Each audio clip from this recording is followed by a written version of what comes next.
Hello, welcome to Spread Book Joy. Today I'm doing my August wrap up.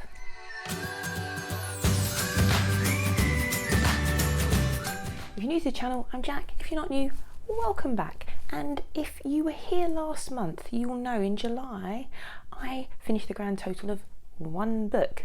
But as I said in my last video, it's all about the quality, not the quantity, and it was a great book. I loved it.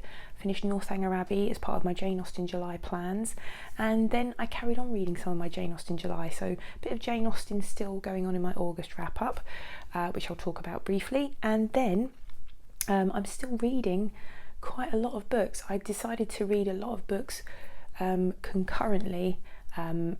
This month I normally read more than one book. I'm always reading more than one book, but it's because I like different formats. So I'm always reading a Kindle book, I'm always reading a physical book, I'm always reading an audio, I'm also always reading a children's book, because I like to keep, recommend children's books and keep up to date with the latest ones. So this month I have been reading so many things alongside each other, which meant that very little again got finished. So this month I have finished 6 books. The amount I'm finishing has really slowed down in the last few months. I don't know about everybody else, but life post-COVID or post-pandemic, it's not post, is it? We're still in it, but since the pandemic, it was so slow for me last year that I read tons and tons of books. I read 84 books last year, which is more than I've ever read in a year, as an adult anyway. I'm definitely read more than that when I was younger, but then this year I set myself a target of reading 75 books. I thought life might start going back to normal, in which case I won't have as much time to read, and I'm right, I don't, but I am fast approaching my 75 book target. I've read 64 of the 75 books I wanted to read so far this year already, and that even with me slowing down reading last month and this month.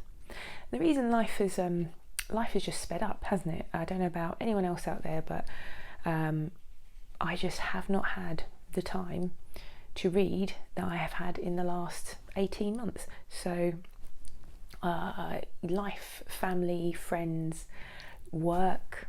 I've been tutoring online, which has been lovely, part-time, not full-time, but I am starting back at an actual in-person real life school job type place this week, funny enough. So it's the 1st of September tomorrow, and I'm starting back at a school part-time, a couple of days a week, which I'm really looking forward to, because it's been such a long time since I was in a school working and since I was a class teacher, because I spent a long time being a deputy head teacher and not being in class, not having my own class. I still taught and covered classes, but this is a job share, which will be really nice. Looking forward to that.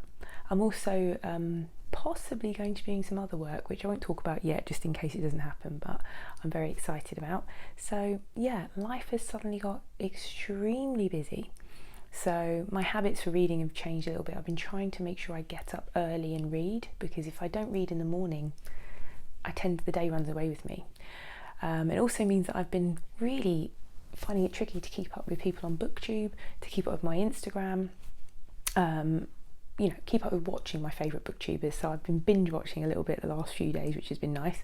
But I don't know about anyone else out there. Has life returning to semi-normal or new normal, I hate that phrase, new normal, has that affected your reading habits? Has it affected the way you read? It's definitely affected mine.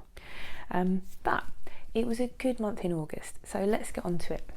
First book I finished was a middle grade called Pop by Mitch Johnson. I was sent this for review by a review website that I've started volunteering for, and it's a middle grade book all about consumerism and capitalism and the effects of those things on people, on the environment, on corporate, basically it's about corporate greed. The secret recipe for the world's #1 fizzy drink goes missing.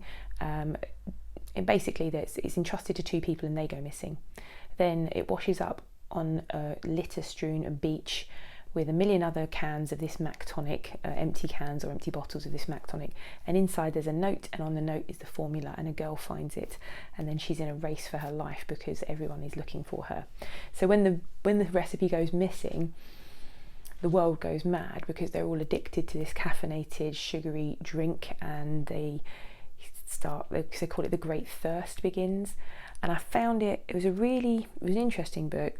It was a good commentary for children, I think, on consumerism and corporate greed and ecological damage from capitalism.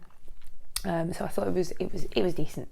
This is more of a teen read for me. I think there's quite a lot of violence in it, not gratuitous and not too frightening, but there were guns in it and quite a complex plot, quite complex ideas that a more able 10 or 11-year-old might be able to handle, but 12 up, I think. Next up, I finished Sanditon, which is one of my Jane Austen July reads for the prompt where you had to read some of her work that wasn't one of her big 6 novels. So I read Sanditon, and if you're not familiar with it, it's the unfinished novel that she was writing when she died, all about the fictional seaside town of Sanditon.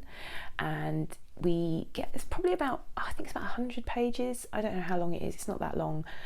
And I was getting into it. It's got all the signature Jane Austen, characters that you were intrigued by, that you want to read more of. Didn't seem to be following a particular character initially, but then towards the end of it, we started seeing the perspective of a visitor to Sanditon, a young girl who's visiting Sanditon, and we see what she thinks of these characters through her eyes a little bit. But it had all the potential there to be a fantastic Austen novel. And I have to say, it kind of just made me sad that it wasn't finished. I think I probably should have gone for Lady Susan or something like that, which I think are shorter finished works. But yeah, I might watch the TV show Sanditon. I'd like to see how they've done that. But yeah, really enjoyed it. But like I said, a bit melancholy at the same time. Next up, I read The Gunslinger as part of a group read, which is being hosted by Steve. Steve talks about books and stuff over on his website, Creeping Death. You can join in the sort of reading group over there, and if you go to I'll put the link in the description box, you'll see all the dates for the different books. They're reading one one Dark Tower book a month, starting with The Gunslinger, which is very short. It's 200 pages. So if you want to catch up on these, you can catch up on it quite quickly. The Gunslinger is the first in the Dark Tower series, Stephen King's huge epic fantasy series. I think there's 7 or 8 books, and I started reading about 25 years ago. Then I read the first 2 books, put it down, picked up The Gunslinger about 5 years ago, intending to start it again. Didn't read beyond The Gunslinger again, and this time I was like, no, I want to read this series and I want to discuss it because there's a lot to discuss. And every month someone in the group is going to be hosting a live discussion on their channel, which you can watch the live stream and join in on the live chat about it. And I found that very insightful and very satisfying to join in the live chat. I wasn't sort of on the screen, just the chat down the side. But The Gunslinger is the first in the series, written very early, 1970-71, and then the next book wasn't published. I think The Drawing of the Three was published in the late 80s, early 90s. I don't know, it was the next book. And he wrote this entire fantasy series, fantasy epic. Didn't think he was going to finish it in his lifetime, but he did. And people either absolutely love it or they don't get it. And I remember The Drawing of the Three as being very enjoyable. The Gunslinger, not so much. You can't start this series reading The Gunslinger and thinking this is the series, which is the message that I got from the read along. And I agree, because from what I remember, I really enjoyed The Drawing of the Three. The Gunslinger is cryptic, it's a little bit odd, but it's very short. It's kind of like a fantasy prologue, and I think would reward a reread when you finish the series, if you know what I mean.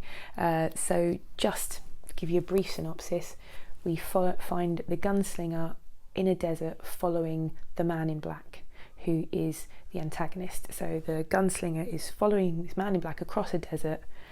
We don't know what world this is. We don't know much about anything, actually. We find out very little. There are clues, there are hints of what's to come, of the type of world it is. Then we start to see flashbacks to the Gunslinger's past and the land that he's grown up in and the issues. And we still don't know quite why he's following the Man in Black until we get to the end. It's all very mythical, quest-like, very odd, very surreal. But I know it's the start of what is a fabulous series. And I wouldn't start the series you can start the series at the second book apparently. I wouldn't do that. I would like to read the original, but I think I will go back to this if I do get to the end of the Dark Tower series, which I hope will happen. Next month's the drawing of the 3. So yeah, Gunslinger. That was book number 3. Next 3 books are books that I finished this week. So one of them, or was it this week? Last week. One of them was 11/22/63 by Stephen King, because I'm doing a Stephen King summer, so this was a big part of it. So this was a bigger book than The Gunslinger. Completely different type of book from Stephen King. Not a horror. Time travel / historical fiction set all around a man going back to try and stop the Kennedy assassination. I did this as a buddy read with Ariel from Reading and Whatnot, which was so fun, wonderful. I've done 2 great buddy reads now. They've really hooked me on buddy reads. But we've both got videos coming out on this, extensive, but good review videos coming out on this at the weekend, and we're going to do a live discussion, or at least a discussion, a spoiler-filled discussion of it on her channel. If you have read 11/22/63 and you have thoughts and you would like to discuss it with us, pop a comment below or contact me. You can find out my details in my About section, and let me know if you'd like to discuss this with us over on Ariel's channel at some point. But yeah, I won't go into this anymore, apart from to say I really enjoyed this book.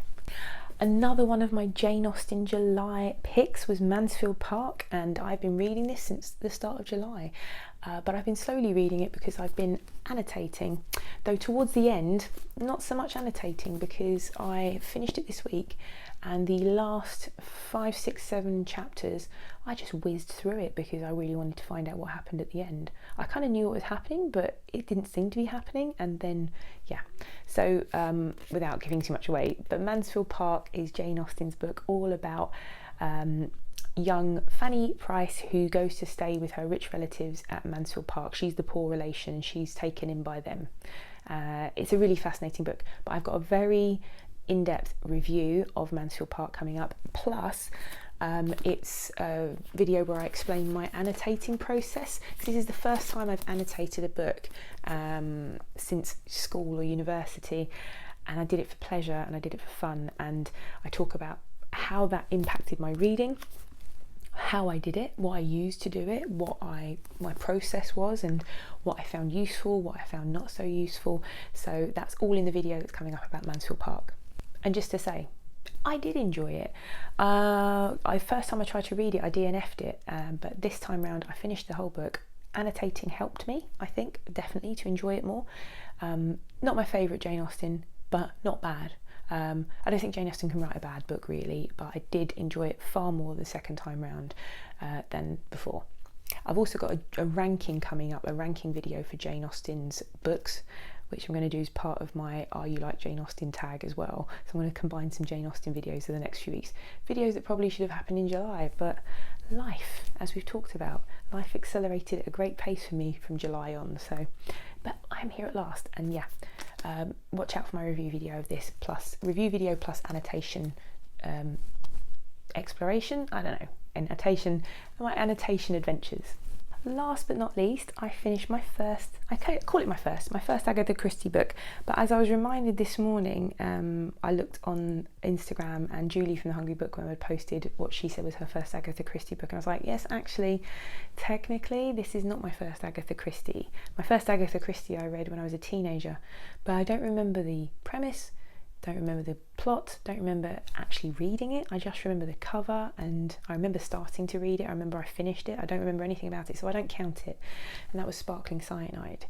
But I've wanted to read some Agatha Christie for some time now. I decided I wanted to read And Then There Were None, and lovely Kevy from Say Kevy, who is one of the biggest Agatha Christie fans on YouTube, said, if you do read it, message me as you're reading it to tell me what you think. So I've just had a mini buddy read, but kind of a buddy read, just telling Kevy what I thought was going on. I'm sure she found it highly amusing to see what my thoughts were on this book as I went along, because I didn't get it, I didn't guess, but yeah, I loved it. And Then There Were None is what I picked this book as my first one because it's supposed to be the best Christie book, and loads of people recommend it as the best Agatha Christie. I really enjoyed it, and I'll definitely read more. but it's all set around 10 people who are invited to an island by a mysterious host, and when they get to the island they're suddenly trapped on the island, and then suddenly murders start happening. It was just, yeah, really good, quick, easy read, but kept me completely guessing. I loved the fact that we got to see certain perspectives from these characters. So the characters all start out, we think we know a bit about their background because you're seeing things from their point of view and hearing their thoughts a little bit. And as the book goes on, I loved the fact that all of these characters were very unreliable narrators, and I love the unreliable narrator as a trope.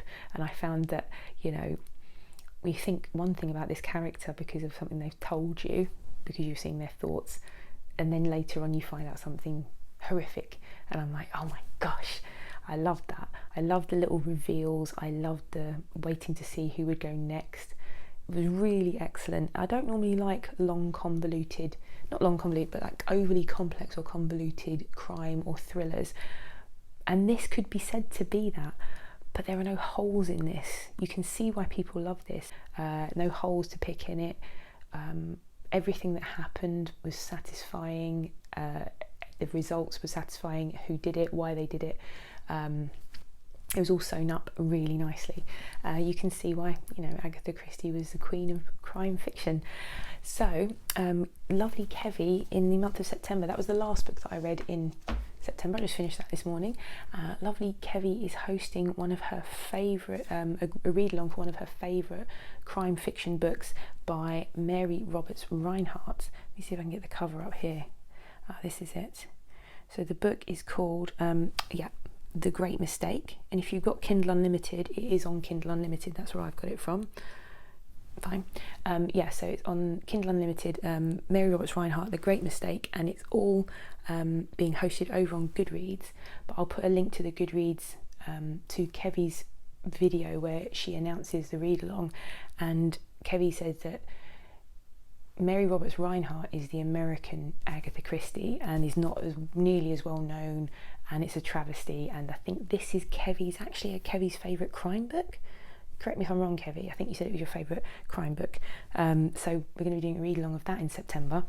I'm also going to be reading the Drawing of the Three, and I'll put a link to the Dark Tower group read along as well in my description box. So if you fancy joining on either of those, go and check out Steve Talks About Books and Stuff and Kevy's announcement video for the Mary Roberts Reinhardt read along. Try saying that 10 times really fast. Okay, I don't know if you can hear from my voice, but I've been batch recording videos because time's running away with me.